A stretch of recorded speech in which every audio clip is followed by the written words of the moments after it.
Dallas Cowboys are making it sound via Stephen and Jerry Jones that Schottenheimer was kind of a real positive guy for us all along, and it's turning out that might not quite be the case. Mike Fisher at CowboysCountry.com here on the Fish Report, and sponsored by BetUS. Thank you to 73,000 fish heads for being a part of what we do in Cowboy Nation.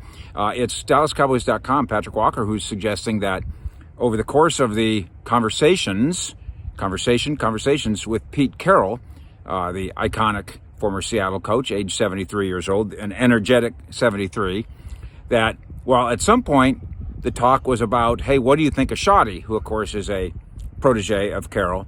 At some point, the conversation turned to, what do you think about Pete Carroll being the head coach of the Dallas Cowboys? And we do know that Pete made his pitch. We were told that on Monday at the Star. Now comes Walker suggesting that Pete Carroll was a serious candidate for the job, and to paraphrase Patrick, but they couldn't get together on the specifics of a contract. Meaning, Jerry Jones's critics now have a chance to say, Jerry, you went cheap again? You had the chance to hire Brian Schottenheimer's mentor, and instead you hired Brian Schottenheimer because you couldn't come to terms with Pete.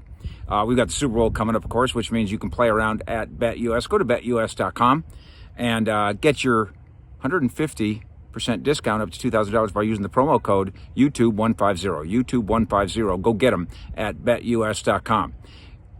With all due respect to Schottenheimer, I don't think you can make a credible argument that says that Schottenheimer is a better coach than Pete Carroll. You can kind of parse through this and say, well, now Pete Carroll is defensive-minded. The counter to that is maybe you could have hired Pete Carroll and kept Schottenheimer and made him the play-calling offensive coordinator. I'm quite sure Carroll wouldn't have objected to that. So on the one hand, hey, Joneses, you get a point for the investigation of Pete Carroll. That counts, but you're going to get kicked in the Gortots if we find out more and more details that leads to the conclusion that Pete Carroll wanted this job. He instead went to the Raiders virtually the next day.